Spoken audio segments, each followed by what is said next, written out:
جس میں یسوع ناصری کی روشنی شامل نہیں، وہ میرا رستہ نہیں ہے، وہ میری منزل نہیں۔ جس میں یسوع ناصری کی روشنی شامل نہیں، وہ میرا رستہ نہیں ہے، وہ میری منزل نہیں۔ ناصری کے خون سے دل کی رگوں میں جان ہے، ناصری کے خون سے دل کی رگوں میں جان ہے۔ ناصری کا خون جو دل میں نہیں تو دل نہیں۔ میں کروں اس ذات اقدس کے کرشموں کو بیان، میں کروں اس ذات اقدس کے کرشموں کو بیان۔ اس کی مرضی ہے یہ تارک، میں تو اس قابل نہیں۔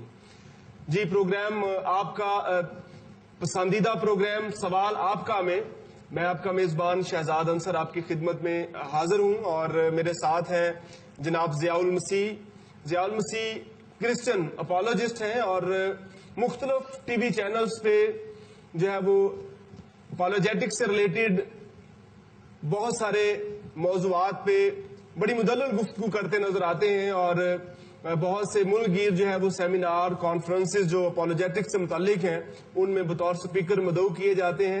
آپ کو یہ اعزاز بھی حاصل ہے کہ آپ نے جو ہے وہ مسلم اسکالرس کے ساتھ بہت سارے موضوعات پہ ان کیمرہ ڈیبیٹ سیشنز کے ذریعے یہ بھی ثابت کیا ہے کہ باہمی مفاہمت، برداشت اور تحمل سے ایک دوسرے کے اختلافات کو سمجھا جا سکتا ہے۔ تو جناب ضیاء المسیح، ہم آپ کو خوش آمدید کہتے ہیں، اور ہم آپ کے شکر گزار ہیں کہ آپ ہمارے ناظرین کی طرف سے بھیجے گئے ان تمام کڑیل قسم کے سوالات کو جو عام طور پہ اپنے اندر بہت ساری تلخی لیے ہوئے ہوتے ہیں، ان کو بھی بڑی خندہ پیشانی سے جو ہے وہ ان کا سامنا کرتے ہیں، اور اپنی بھرپور سمائل کے ساتھ جو ہے وہ ان کو ریسیو کرتے ہیں۔ تو ہم آپ کی شکر گزار ہیں، اور ہمارے ناظرین جو ہیں ان کی طرف سے بہت سی آپ کے لیے جو ہے وہ دعائیں، محبتیں جو ہے وہ آ رہی ہیں اور مسلسل آ رہی ہیں، اور ناظرین آپ کو پسند کر رہے ہیں، اور آپ ان کی رہنمائی کر رہے ہیں کہ وہ اس سارے کام سے سیکھ سکیں، اور آپ ان کے لیے بہت زیادہ معاون ثابت ہوئے ہیں۔ خدا آپ کو برکت دے۔ اور آج کے سوال کا آغاز بھی یہیں سے پروگرام کا کرتے ہیں۔ یہ دوسرا باب 5 آیت میں جیسا نوٹ کیا گیا ہے جو حوالہ کے لکھا ہے کہ نبی کی معرفت یوں لکھا ہے: اے بیت لحم یہودا کے علاقے، تو یہودا کے حاکموں میں ہرگز سب سے چھوٹا نہیں، کیونکہ تجھ میں سے ایک سردار نکلے گا جو میری امت اسرائیل کی گلہ بانی کرے گا۔ اچھا، جیسا یہ متی 2 باب اس کی 5 آیت میں جو کوٹ کیا گیا ہے، یہ میکا کو کوٹ کیا گیا ہے۔ یہ عبارت جو ہے یہ میکا کی جو عبارت ہے اس سے مختلف ہے، تو سوال یہی ہے کہ مختلف کیوں ہے؟ جی ڈاکٹر شہزاد انصر صاحب، تھینک یو ویری مچ۔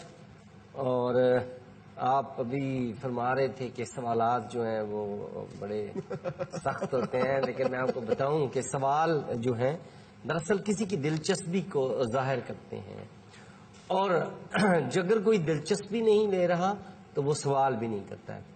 اگر کوئی پڑھ رہا ہے اور دلچسپی لے رہا ہے تو اس کے پاس سوال بھی ہوں گے، اور جو سوال سمجھ کر اس بات کو سیکھے گا، سوال کر کے سیکھے گا، وہ ساری عمر کے لیے اس کے ذہن میں وہ جو ہے وہ رچ بس جائیں گے، اور وہ مرتے دم تک اس کو دوسروں کو بھی بتائے گا، اور وہ خود بھی اس سے مطمئن ہوگا۔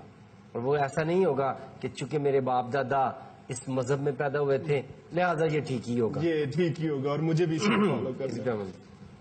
لیکن آپ دیکھیں کہ یسوع کی زندگی میں بھی یسوع کا لوگوں نے 113 سوالات یسوع سے کیے گئے، اور یسوع نے سب کا جواب دیا، اور بعض دفعہ یسوع مسیح جواب دیتے تھے اور جو سوال کرنے والا ہوتا تھا اس پہ کوئی اثر نہیں ہوتا تھا، وہ کہتا تھا ہمیں سمجھ نہیں آئی، یا مطلب وہ اس طرح کا رویہ شو کرتا تھا، لیکن جو سننے والے تھے ان پر بے شمار اثر ہوتا تھا، اور بتھیرے لوگ جو تھے وہ مسیح کے پاس آئے، اور بتھیرے لوگ جو تھے انہوں نے یسوع کی تعلیمات کو، اس نئی تشریح کو جو انہوں نے کتاب مقدس کی اس تشریح سے ہٹ کر جو یہودی جو رہنما تھے وہ کیا کرتے تھے، جس میں وہ محبت کے عنصر کو نکال دیا کرتے تھے، لیکن جب یسوع نے وہی تفسیر کی تو لوگوں نے اسے قبول کیا، اور بعد میں وہ سب لوگ مسیحی کہلائے انطاکیہ میں۔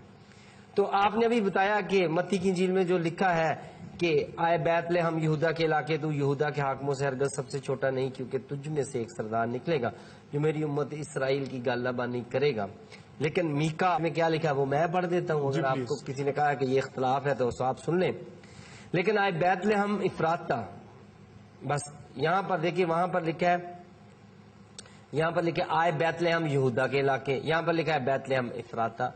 دیکھیں میں آپ کو بیت لحم کی جب بات ہم کر رہے تھے کہ کتنے بیت لحم تھے، یہ آیت پوری پڑھ دیجیے۔ ہاں میں پڑھتا ہوں، اس وقت بھی میں نے آپ کو بتایا تھا کہ بیت لحم کو افراطہ بھی کہا جاتا تھا، اور اس کی جو زرخیزی کے باعث اس کو افراد کے ساتھ جہاں پھل پیدا ہوتے تھے اس کو افراطہ کے نام سے بھی جانا جاتا تھا۔ Abundance تھی ہاں، ادھر۔ لیکن آپ دیکھیں کہ متی جو ہے وہ جب بھی لکھے گا تو وہ اس وقت کے زمانے کے لوگ جس طرح سے اس علاقے کو جانتے تھے وہ والی بات کر کے تو بات کرے گا، لیکن انہیں بتایا گیا کہ یہ پہلے سے لکھا جا چکا تھا۔ یہ ایکچولی ہم اپنے پہلے پروگرامز میں بھی تو بات کر چکے ہیں نا کہ اس نے یہودیوں کو مخاطب کیا۔ جی جی آگے لکھا ہے، جی پلیز آگے پھر لکھا ہے اگرچہ تو یہودا کے ہزاروں میں شامل ہونے کے لیے چھوٹا ہے۔ دیکھیے یہاں پر یہ لکھا ہے، متی میں کیا لکھا ہے؟ تو یہودا کے حاکموں میں سے ہرگز چھوٹا نہیں، سب سے چھوٹا نہیں۔ اچھا یہاں آگے لکھا ہے تو بھی تجھ میں سے ایک سردار نکلے گا اور میرے حضور اسرائیل کا حاکم ہوگا، اور متی نے کیا لکھا؟ کیونکہ تجھ میں سے ایک سردار نکلے گا جو میری امت اسرائیل کی۔ دیکھیں متی پیرافریز کر رہا ہے جو پیش گوئی ہے اس کو، اور میں آپ کو بتاؤں جو بھی کوئی پرانے عہد نامے کی عہد عتیق کی کوئی پیش گوئی کو آگے اپنی کتاب میں درج کرے گا یا اپنے خطاب میں درج کرے گا تو وہ ہو بہو وہ نہیں بولے گا، وہ اس کو پیرافریز کر کے اپنے الفاظ میں اسی مفہوم کے ساتھ۔ آپ دیکھ لیں کہ یہاں پر کوئی مفہوم کو کوئی فرق نہیں پڑا، لیکن الفاظ ضرور بدلے ہیں، لیکن اس سے کوئی فرق نہیں پڑتا چونکہ وہ موجودہ زمانے کے لوگوں سے بات کر رہا ہے، لہٰذا وہ ان کی انڈرسٹینڈنگ کے مطابق بات لیں، اس کو کوئی اختلاف نہیں کہا جا سکتا اور نہ کہنا چاہیے۔ بطور ایک اچھے بائبل اسٹوڈنٹ کے اس کو سمجھنا چاہیے کہ یہ پیرافریز کر کے موجودہ دور اور اس زمانے کے مطابق اس کو ڈھالا گیا۔ اور دوسرا جو ہے وہ اگر ریسرچ کے کانٹیکسٹ میں بھی دیکھا جائے اس کو، تو متی نے یہاں پہ اس کو چونکہ انورٹڈ کاماز میں نہیں کیا، جی جی اس کو اسپیسیفک اسٹیٹمنٹ کے طور پہ بھی پیش نہیں کیا، کوٹ نہیں کیا، اس وجہ سے بھی اس پہ اس طرح کا اعتراض نہیں ہونا چاہیے ہمیں۔ اس نے براہ راست اس کو پیش کر دیا، پیرافریز کیا، ہاں جی پیرافریز کر کے پیش کر دی ہے، اس وجہ سے یقیناً ہمیں اس کو اس سے تھوڑا مختلف لینا چاہیے۔ اچھا جیسا سوالات اسی قسم کے اسی نوع کے ہی ہیں کہ متی رسول نے جو ہے وہ زیارت کے حوالے سے بات کی کہ وہ جو مجوسی تھے اچھا وہ ستارے کا پیچھا کرتے ہوئے آئے اور اس گھر میں پہنچ کے جی اس بچے کی زیارت کی ہے، جبکہ لوکا رسول اس کے پیرالل سیم سٹوری جو بیان کر رہا ہے، اس نے جو ہے وہ چرنی یا استبل کا ذکر کیا ہے۔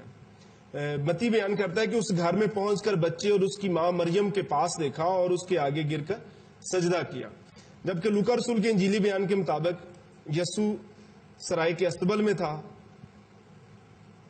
ٹھیک ہے، ہاں خوبصورت سوال ہے۔ دیکھیں سوال یہ بھی بہت خوبصورت ہے سمجھنے کے لیے۔ اگر تو آپ یسوع مسیح کی پیدائش کی کہانی کو جو اناجیل اربع میں مرقوم ہے اس کو سمجھنا چاہتے ہیں تو آپ کو ان کے آرڈر کو بھی سمجھنا پڑے گا کہ وہ کس ترتیب سے وہ واقعات ہوئے اور کس ترتیب سے لکھے گئے۔ لیکن ایک بات کا دھیان رہے کہ اگر کوئی مصنف اپنی کسی عبارت میں کسی ایک واقعے کا ذکر نہیں کرتا اور دوسرا کرتا ہے تو اس کو کانٹراڈکشن یا اختلاف نہیں کہا جاتا، اس کو وضاحت کہا جاتا ہے کہ ایک نے اگر وہ بات چھوڑی ہے تو دوسرے نے اس کی وضاحت کر دی ہے، انہوں نے ایک دوسرے کو گیپ کو فل کر دیا، اس گیپ کو بھی فل کر دیا ہے اور اس نے اپنے الفاظ میں اس کو بیان کیا ہے۔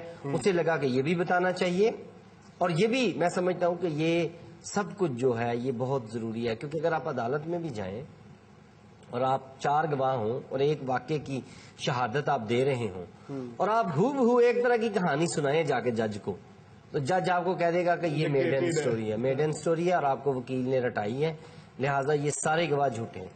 لیکن اگر وہ گواہ اپنے الفاظ میں اس کہانی کو سنائیں تو آپ دیکھیں کہ ضرور وہ کوئی ایک واقعے کو بڑھائے گا، کوئی ہو سکتا ہے کوئی ٹائم بتا دے، کوئی جو سمت بھی بتا دے، کوئی سمت نہ بتائے، تو لہٰذا اس بات کو ذہن میں رکھ کر آپ اس سوال کی طرف آتے ہیں۔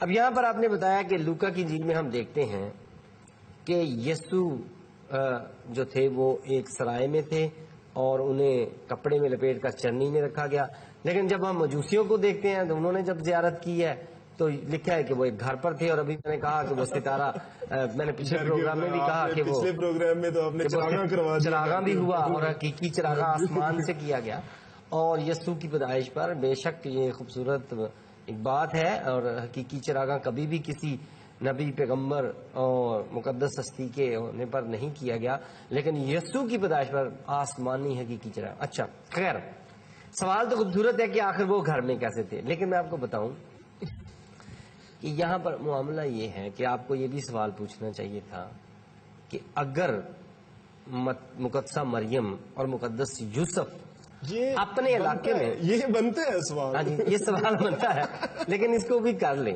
پہلی تو بات یہ ہے ایکچولی تو وہی کہ وہ تو اگر سرائے میں جگہ ڈھونڈ رہے تھے نا، سوال ایکچولی ہاں۔ اس طرف بھی جا رہا ہے، یہ بڑی خطرناک بات ہے کہ اگر وہ وہاں پہ سرائے میں جگہ ڈھونڈ رہے تھے تو گھر بھی یہی تھا، اور گھر میں اور سرائے میں بھی جگہ ڈھونڈ، سرائے میں بھی جگہ ٹھیک ہے ڈھونڈ میں بھی ادھر ہی جا رہا ہوں، لیکن آپ دیکھیں آپ سیدھے انہیں گھر جانا ہاں چاہیے۔ ٹھیک ہے، اسی کے ساتھ اسی جواب میں یہ آپ کے سارے سوالوں کے حل نکل جائیں گے جب آپ کہانی کو سمجھیں گے۔ اگر آپ نے اس کہانی کی تحقیق کی نگاہ سے پڑھا ہے اور اسے سمجھنے کی کوشش کیا تو سب سے پہلے بات پوچھنے کی یہ ہے کہ اگر ان کا گھر یہاں پر تھا، یہودیا کے بیت لحم میں تھا، تو یہ ناصرت میں کیا لینے گئے ہوئے تھے؟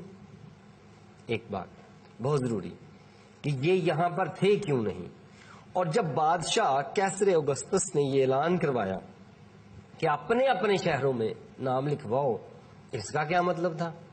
اور پھر مقدسہ مریم اور مقدس یوسف اپنے علاقے میں آئے کہ وہاں پر اپنا نام لکھوائیں، تو اس کا کیا مطلب تھا؟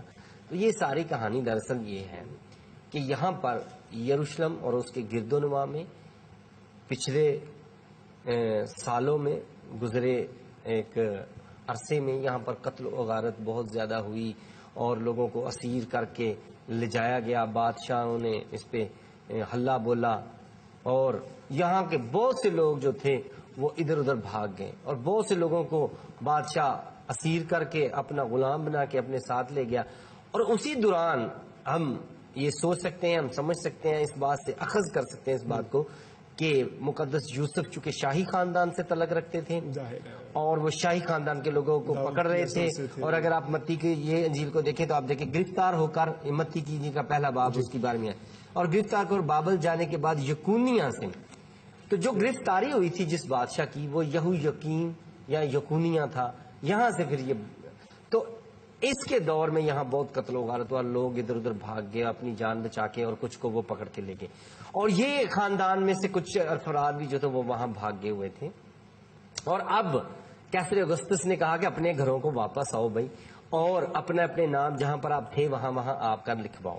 اور جب مقدس یوسف آئے اور انہوں نے مقدسہ مریم کے ساتھ اپنا نام بطور خاندان درج کروایا، اور وہ بتایا کہ وہاں پر رجسٹر کے مطابق بتایا کہ میں داؤد کے خاندان سے ہوں، ہمارا یہاں آبائی گھر ہے، اور پھر وہ گھر انہیں مل گیا، اور وہ گھر جب انہیں مل گیا، اور اب آپ کی اس بات کی طرف بھی کہ شروع میں کیوں نہیں ملا، کہ ابھی وہ آئے تھے اور اچھا ابھی تو وہ مردم شماری کے تناظر میں بھی وہاں پہ پہنچے ہی تھے۔ یسوع کی پیدائش سے پہلے انہوں نے اپنے آپ کو بطور خاندان اور اپنے متعلقہ آباء و جداد کے خاندان کے ساتھ داؤد کی نسل کی خاندان میں اپنے آپ کو درج کروا دیا تھا کہ ہم یہیں کے رہنے والے تھے اور ہمارا گھر یہیں گھرانہ نمبر مل گیا، فلانا سمجھ سکتے ہیں آپ۔ تو پھر لیکن اسی دوران پیدائش کا وقت آ گیا، تو اس وقت چونکہ ابھی گھر تو ملا نہیں تھا، ابھی صرف رجسٹریشن ہوئی تھی، تو وہ انہیں سرائے میں رہنا پڑا، تو وہاں پر یسوع مسیح کی پیدائش ہوتی ہے۔ لیکن اب مجوسی جو تھے انہوں نے اس گھر میں زیارت کی ہے، اور اسی رات نہیں کی، ایک یہ بھی بات آپ کو میں بتاؤں، چرواہوں نے چونکہ وہ اسی علاقے میں تھے انہوں نے اسی رات زیارت کی ہے یسوع مسیح کی۔ اس یسوع جب بچے تھے تو انہیں چرنی میں رکھا گیا کپڑے میں لپیٹ کر، اور چرواہے چونکہ اسی علاقے میں تھے اور اسی رات وہ آ گئے تھے۔ لیکن جب 2 سال میں یہ سارے پروسیس کے دوران ان کو اپنا گھر مل گیا ہوا تھا، اور مجوسیوں نے 2 سال ہو چکے تھے یسوع کو پیدا ہوئے، یعنی یسوع کی عمر اس وقت 2 سال کی تھی جب مجوسیوں نے زیارت کی۔ سب سے پہلے آپ دیکھیں کہ جب ہیرودیس نے بچوں کو قتل کروایا ہے تو اس نے 2 سال یا اس سے چھوٹے بچوں کو قتل کروایا. میں آپ کے سامنے وہ حوالہ پڑھنا چاہتا ہوں. جب ہیرودیس نے دیکھا کہ مجوسیوں نے میرے ساتھ ہنسی کی تو نہایت غصے ہوا اور آدمی بھیج کر بیت لحم اور اس کی سب سرحدوں کے اندر کے ان سب لڑکوں کو قتل کروا دیا جو 2 برس کے یا اس سے چھوٹے تھے، اس وقت کے حساب سے جو اس نے مجوسیوں سے تحقیق کی تھی. اب دیکھیں جو ہیرودیس نے اس وقت تحقیق کی تھی اس نے 2 سال اور 2 سال سے چھوٹے بچوں کو اس نے قتل کروایا، کیونکہ جب مجوسی وہاں پر پہنچے ہیں کب سے وہ چلے، کتنی دور سے چلے، وہ کتنی دیر انہیں لگ گئی، اور اس نے جب ان سے حساب لگایا کہ یہ جب کی بات کر رہے ہیں کہ ستارہ ہمیں نظر آیا اور پھر یہ ہمارے پاس پہنچے اور اب وہاں گئے ہیں، تو اس نے جو حساب لگایا اس کی تحقیق کے مطابق 2 سال ہو چکے تھے. اچھا، اعداد و شمار اس کے اعداد و شمار اگر بچہ اسی وقت پیدا ہوا تو ایک تو آپ کو سیدھی سمجھ آ رہی ہے کہ جب مجوسیوں نے، جب چرواہوں نے یسوع مسیح کی زیارت کی ہے تو اس وقت یسوع مسیح چرنی میں تھے اور استبل میں تھے اور سرائے میں تھے، کسی گھر میں نہیں تھے. لیکن متی میں آپ نے سوال اٹھایا کہ متی میں گھر کا ذکر کیا گیا، تو میں آپ کو وہی بات واضح کر رہا ہوں کہ دراصل مجوسیوں کی زیارت کا وقت اور چرواہوں کی زیارت کے وقت میں فرق ہے. لیکن چونکہ آپ نے یہ بات کارڈز میں، ٹیبلوز میں، ڈراموں میں یہ دیکھی ہے کہ وہ اکٹھے ہوتے ہیں، وہ ایک دم سے چرواہے آتے ہیں اور پیچھے 3 بادشاہ لیکن رکھ کے پہنچ جاتے ہیں. یہ مصور کی بات ہے. چونکہ آپ کو یسوع کی پیدائش سے جڑی ہوئی جتنی باتیں ہیں ایک ہی تصویر وہ ایک ہی تصویر میں دکھانی ہے، لہذا مصور نے اس کا سہارا لیا. لیکن اس کا مطلب یہ نہیں ہے کہ وہ ایکوریٹ ٹائمز آپ کو بتا رہا ہے کہ وہ یہ کب ہوا. لہذا یسوع مسیح اس وقت 2 سال کے تھے جب مجوسیوں نے زیارت کی، اور پھر مجوسیوں نے اپنے تحفے تحائف بھی دیے اور چراغاں بھی کیا گیا. اور اس سے مجھے یہ بھی پتا چلتا ہے، اگر میں اخذ کرنا چاہوں بات کو، کہ لگتا ہے کہ اس دن یسوع کی برتھ ڈے تھی، دوسری برتھ ڈے چل رہی تھی، اور اسے بھی سیلیبریٹ کیا گیا، چراغاں کیا گیا اور تحفے تحائف دیے گئے. اور آپ کہنا یہ چاہتے ہیں کہ کرسمس کا جو ہے وہ دوسرا سال تھا، ابھی دوسرا سال تھا، دوسرا کرسمس منایا جا رہا تھا. اور آپ دیکھ لیں دوسرے کرسمس میں کیسے خوبصورت منایا گیا. ابھی لوگوں نے مطلب آپ کی طرح، جیسے آپ نے پچھلے پروگرام میں کرسمس ٹری لگایا ہوا تھا، آج میں دیکھ رہا ہوں تبدیلی ہے، بیلز آئی ہوئی ہیں. ہاں، تو یہ سارا کچھ ظاہر کرتا ہے کہ یسوع کی پیدائش کے دنوں پر بات کی جائے، یاد کیا جائے. اور آپ دیکھیں کہ میں نے آپ کو بتایا کہ جو مجوسیوں نے جو کی ہے زیارت، تو وہ 2 سال بعد کی اور گھر میں کی ہے، اور چرواہوں نے جو زیارت کی ہے وہ سرائے میں، استبل میں، اور اسی رات کی ہے. اچھا، یہ بڑی عجیب بات بھی لگتی ہے کہ دیکھیے متی 2 باب اس کی 13 آیت میں لکھا ہے، اور جب وہ روانہ ہو گئے تو دیکھو خداون کے فرشتہ نے یوسف کو خواب میں دکھائی دے کر کہا، اٹھ، بچے اور اس کی ماں کو ساتھ لے کر مصر کو بھاگ جا، اور جب تک کہ میں تجھ سے نہ کہوں وہیں رہنا، کیونکہ ہیرودیس اس بچے کی تلاش کرنے کو ہے تاکہ اسے ہلاک کرے. اب یہ بڑا اہم ہے کہ رہنمائی تو یہ ہو رہی کہ اٹھ، بچے اور اس کی ماں کو ساتھ لے کر مصر کو بھاگ جا. لیکن پریشانی یہ ہے کہ مصر میں جانا محفوظ ہے. اب دیکھیں، ہم جانتے ہیں کہ مصر کی غلامی اور ظلم کی زندگی سے ہزاروں سال پہلے بنی اسرائیل بچ کر آئے تھے، اور آپ دوبارہ سے اسی غار کی کھو میں جانا چاہتے ہیں. ہاں ٹھیک ہے، خوبصورت سوال ہے یہ. ہمیں جاننا چاہیے کہ آخر کیوں یسوع المسیح کو، جبکہ کہ وہ بھی بچے تھے، مقدسہ مریم اور مقدس یوسف کو فرشتے کی معرفت خدا کی طرف سے یہ پیغام دیا گیا کہ اٹھ، بچے اور اس کی ماں کو لے کر مصر کو، کیا لکھے؟ مصر کو بھاگ جا. ہاں جی، مصر کو بھاگ جا. تو وہ انہیں کہا گیا، باقاعدہ کہا گیا کہ مصر میں چلے جا. میں آپ کو بتاتا ہوں کہ کیا ٹھیک ہے، آپ کہہ رہے ہیں کہ ہیرودیس کے ظلم اور بربریت کے جو منصوبے تھے ان کی روشنی میں خدا نے اس خاندان کو مشورہ دیا کہ وہ مصر میں جا کر پناہ لے لیں، اسائلم لے لیں اور وہاں پہنچ جائیں. لیکن میں آپ کو بتاتا ہوں کہ مصر میں جانا محفوظ تھا. اگر تاریخی آپ نقطۂ نظر سے دیکھیں گے تو اس وقت مصر کی ایک یہودی کالونی اسکندریہ نام کی تھی، جس میں کوئی 10 لاکھ کے قریب یہودی جو تھے وہ رہتے تھے. اچھا، اس وقت بھی ابھی آباد تھے. ہاں جی بالکل. لہٰذا ہم دیکھتے ہیں کہ ناصرت کو جانا اتنا محفوظ نہیں تھا، اس لیے کہ انہوں نے گلیل کے شہر ناصرت کا پتہ لکھوا دیا ہوا تھا رجسٹریشن میں ٹھیک ہے. کہ ہم وہاں سے آئے ہیں اور ہمارا بائی گاؤں یہاں تھا، گھر تھا، اور اب ہمیں ادھر دیا جائے. اور شاہی خاندان سے، اور شاہی خاندان کا تو حوالہ صاف پتہ چل رہا تھا نا. اور بچہ بھی شاہی خاندان میں پیدا ہوا. اب اگر ہیرودیس بادشاہ چاہتا کہ انہیں ڈھونڈے، بھاگ تو گئے ہیں، تو بڑا سادہ سا راستہ تو وہ تھا. اسے وہ پتہ کروا سکتا تھا کہ یہاں کون کون سے لوگ آئے ہیں باہر سے، رجسٹر میں سے پتہ کریں کہ یہ کہاں سے آئے تھے، جو یہاں سے لوگ مس ہیں، جو بھاگے ہیں وہ کون ہیں. تو اگر وہ پتہ کرنا چاہتا تو لہٰذا انہوں نے وہاں، فرشتے نے وہاں جانے کا مشورہ نہیں دیا کہ دوبارہ ناصرت میں چلے جاؤ. فرشتے نے اگر آپ نقشے میں دیکھیں تو انہیں اور دور جانے کے لیے کہہ دیا، اس سے زیادہ دور، اس سے زیادہ دور جانے کے لیے کہا دیا. لیکن اس کی وجہ تھی کہ ایک تو میں نے آپ کو بتایا کہ وہاں یہودیوں کی کالونی اسکندریہ جس میں 10 لاکھ یہودی تھے، وہاں پر جانا جو تھا وہ زیادہ محفوظ تھا اور وہ وہاں پر چلے گئے. اچھا یہ چیزیں تھوڑا سا جیسے اب اگر مصر میں وہ چلے گئے ہیں تو انجیل مقدس میں ہمیں اس کے کوئی تحریری ثبوت ملتے کہ یسوع مسیح کے مصر میں رہنے کا انجیل مقدس یا انجیل اربع میں سے تو کوئی ہمیں لکھا ہوا نہیں ملتا. لیکن ہمیں یہودیوں کی جو تفسیر کی کتاب ہے یا روایات کی جو کتاب تالمود ہے اس میں ہمیں ایسی باتیں ملتی ہیں. تالمود میں لکھا ہے کہ یسوع جادوگر تھا اور اس نے یہ ہنر مصر میں سے سیکھا تھا. اچھا ہاں، لہذا یہ خوبصورت بات جو میں آپ کو بتا رہا ہوں کہ انہوں نے کہا کہ وہ جادوگر تھا اور وہ یہ جادو اس نے کہاں سے سیکھا تھا؟ مصر سے سیکھا. ہاں، مصر سے انہوں نے کہا کہ یہ سیکھا تھا.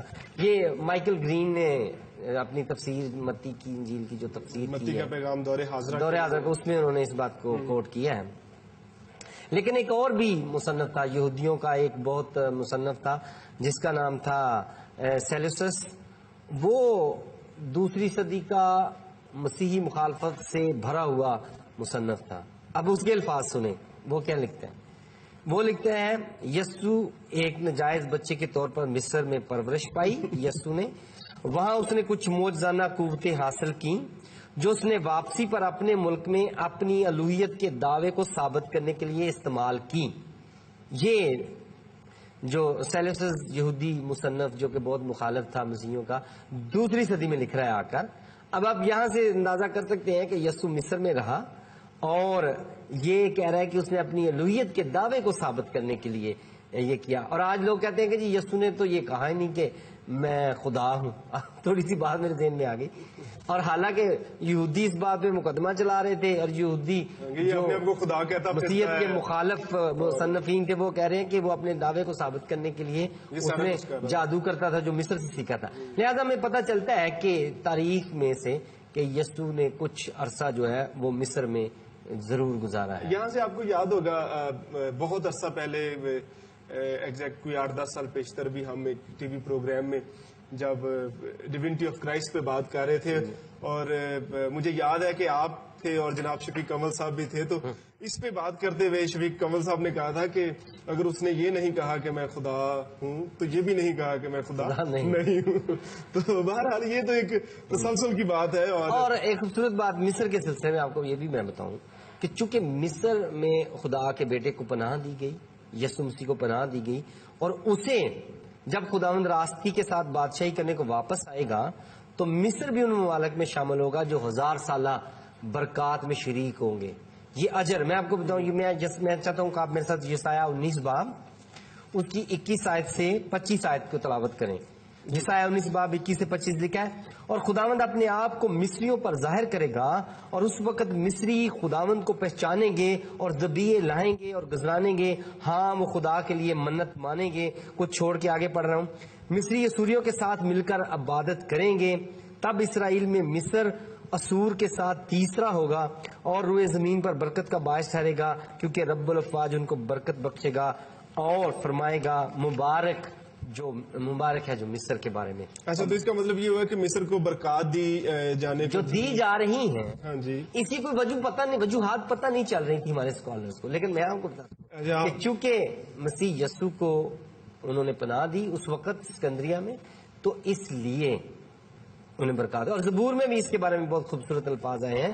زبور 68 اس کی آیت نمبر 31 68 آیت اور ورس 31 میں لکھا ہے عمرہ مصر سے آئیں گے اور کوش خدا کی طرف اپنے ہاتھ بڑھانے میں جلدی کرے گا. یہ کوش جو ہے ماڈرن سوڈان کو کہا گیا ہے. اپولوجیٹکس بائبل والوں نے لکھا ہے. یعنی کہ آپ دیکھ رہے ہیں کہ ان کو برکات دی گئی اور یسوع کا بچپن میں مصر میں رہنا تاریخ کی کتابوں سے بھی ثابت ہے. اچھا، تو اس کا مطلب یہ ہوا کہ ایسا اسی لیے ہو رہا ہے کیونکہ مصر کو برکت دی جانے کو تھی اور عہد عتیق اس بات کی گواہی بھی دیتا ہوا ہمیں نظر آ رہا ہے. ہم ایسا اخذ کر سکتے ہیں ان تاریخی بیانات کے تناظر میں بھی جن کی آپ بات کر رہے ہیں. اور ناظرین، آپ کے سوالات ہمیشہ حوصلہ افزائی کرتے ہیں اور یقیناً سوال جو ہے وہ انسانی زندگی اور انسانی تخیل سے انسان کو بہت آگے تک بھی لے کے جاتے ہیں اور حق اور سچ کی پہچان اور پہچان کے سفر میں ہمیشہ ساتھ چلتے ہیں، ساتھ لے کے چلتے ہیں اور منزل تک لے کے بھی جاتے ہیں. یاد رکھیے، اگر ہم اپنی زندگی کا ایک موڑ غلط مڑ جائیں تو باقی سارے موڑ غلط ہو جائیں گے. اور جب ہمیں یہ نہیں پتا ہوگا کہ ہمیں کہاں جانا ہے تو کوئی راستہ بھی ہمیں وہاں لے جائے گا. لیکن اگر ہمیں یہ جاننا ہے اور ہم یہ جانتے ہیں کہ ہمیں کہاں جانا ہے تو وہاں ایک ہی راستہ ہمیں لے کے جائے گا. تو اگر آپ تلاش کی اسی سفر میں اپنے ان تمام سوالوں کے ساتھ ہمارے ساتھ حق کی تلاش کرنا چاہتے ہیں تو آئیے، ساتھ دیجئے، جانیے اور سمجھیے. سوال آپ کا بھیج دیجئے ہمیں سوال، کیونکہ سوال ہوں گے آپ کے، جواب ہوں گے بائبل کے خدا کے خادم کے. اس کے ساتھ ہی ہمیں اجازت دیجئے، پروگرام کا وقت ختم ہوتا ہے. آئندہ ہفتے پھر ملاقات ہوگی آپ کے نئے تازہ ترین سوالوں کے ساتھ. خوش رہیے اور ایک دوسرے کا خیال رکھیے.